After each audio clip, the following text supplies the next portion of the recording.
মহিলাদের অসম্মানজনক কাজে ব্যবহার করে বাংলায় ক্ষমতায় থাকার চেষ্টা করছে তৃণমূল। সোমবার সকালে কাঁকসার গোপালপুর এলাকায় প্রাতঃভ্রমণ ও চা চক্রে যোগ দিয়ে রাজ্যপাল ইস্যুতে এমনই মন্তব্য করলেন বর্ধমান দুর্গাপুর লোকসভা কেন্দ্রের বিজেপি প্রার্থী দিলীপ ঘোষ। তিনি বলেন,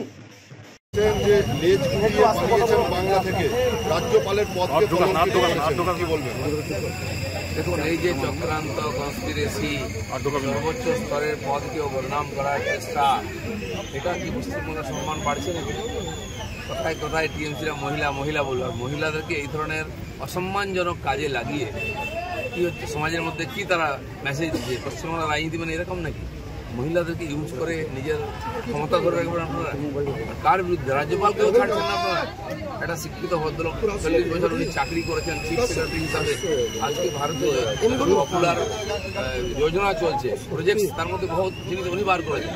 যেহেতু আপনাদের বশ্যতা স্বীকার করছেন না, আপনাদের কথা ইয়েস বলছেন না, তাই তাকে যা বল নেই তাকে নাম ধরে, তাকে কালো পতাকা দেখানো, তাকে যা তা বলা, আর আজকে তাকে ফেরতহরণ করছেন। সমাজের জবাব নেই। রাজ্যপাল প্রথম না, এর আগেও অশোক চেয়ারম্যান ছিল, তাকেও ঠিক এইভাবে শিরোধানের একটা মামলা দেওয়া হয়েছিল। কল্যাণ ব্যানার্জি থেকে দিয়ে করানো হবে। টিএমসির কোন স্তরের রাজনীতি করে এগুলোকে বোঝা যায়। এর আগের ত্রিপাঠী জি ছিলেন উত্তরপ্রদেশে, তার সঙ্গেও মহিলা লাগানো হয়েছিল। ধনকড় ছিলেন জাট, তার সঙ্গে পারেনি ওরা। পলিটিশিয়ান ছিলেন, সিধা করে রেখেছিলেন। আজ একজন সজ্জন ভদ্রলোক, শিক্ষিত, যিনি সারা জীবনটা এই দেশের সেবাতে নিয়োগ করেছেন, তার উজ্জ্বল অতীত আছে, তিনি কাজ করেছেন। আজকে এদের অপকর্মের বিরোধিতা করেছেন, সেজন্য তাকে যার পণ্যে অপমান করা, ইউনিভার্সিটি থেকে আরম্ভ করে সব জায়গায় তার পদ কেড়ে নেওয়ার চেষ্টা করা। তার সাংবিধানিক পদকে যারা এই ধরনের তার গরিমা নষ্ট করে, তারা কি করে গভর্নরকে দোষ দিচ্ছে? এই সংবিধানের মধ্যে থেকে সব কাজ করেছেন। এটা পশ্চিমবাংলার লোক খুবই লজ্জিত এইসব ঘটনায়। যেমন তাতে দুঃখিত হয়েছে সন্দেশখালীর ঘটনায়, এতে লজ্জিত হচ্ছে। এত নিচে নেমে বাংলার লোক কখনো রাজনীতি করেনি, কেবল ক্ষমতার টাকার জন্য এরা এইসব।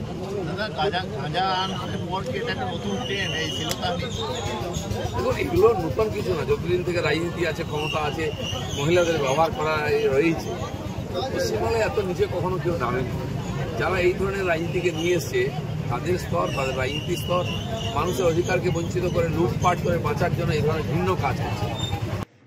পাশাপাশি সন্দেশখালীর ভাইরাল ভিডিও প্রসঙ্গে বলতে গিয়েও তৃণমূলকে আক্রমণ করেন বর্ধমান দুর্গাপুরের বিজেপি প্রার্থী দিলীপ ঘোষ। সন্দেশখালী ইস্যুতে এদিন তিনি বলেন, এটা প্রমাণ করুন। আবার মহিলা ঘরের মহিলাদের সম্বন্ধে এই কথা বলছেন ওনারা, কে মহিলাদের অপমান করছে?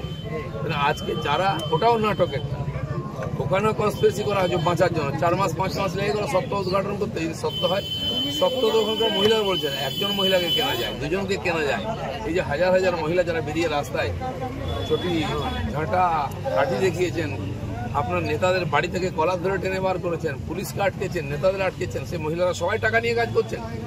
তারা টাকা নিয়ে নিজের প্রতি এরকম বলতে পারেন, মহিলা আমার সঙ্গে কি ব্যবহার হয়েছে, আপনারা তো 500 টাকা দিয়ে তাদের ইজ্জত কিনে নিয়েছিলেন, তার প্রতিবাদ করেছেন।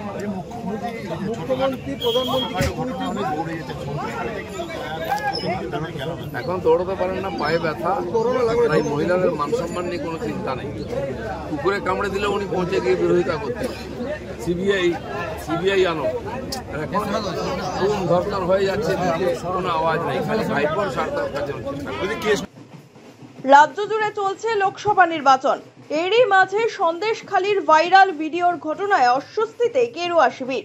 যদিও এ কাজ বিজেপি করেনি বলেই দাবি করছেন দলের নেতা কর্মীরা, তবুও সন্দেশখালী ইস্যুতে তৃণমূলের তরফ থেকে বিজেপির বিরুদ্ধে অভিযোগ উঠেছে। শনিবার তৃণমূলের সাধারণ সম্পাদক অভিষেক বন্দ্যোপাধ্যায় 48 ঘন্টার মধ্যে বিজেপি নেতা মন্ত্রীদের ক্ষমা চাইতে বলেছিলেন। আজই সেই সময়সীমা শেষ হবে। এদিকে বিজেপি তাঁদের দাবিতে অনড়।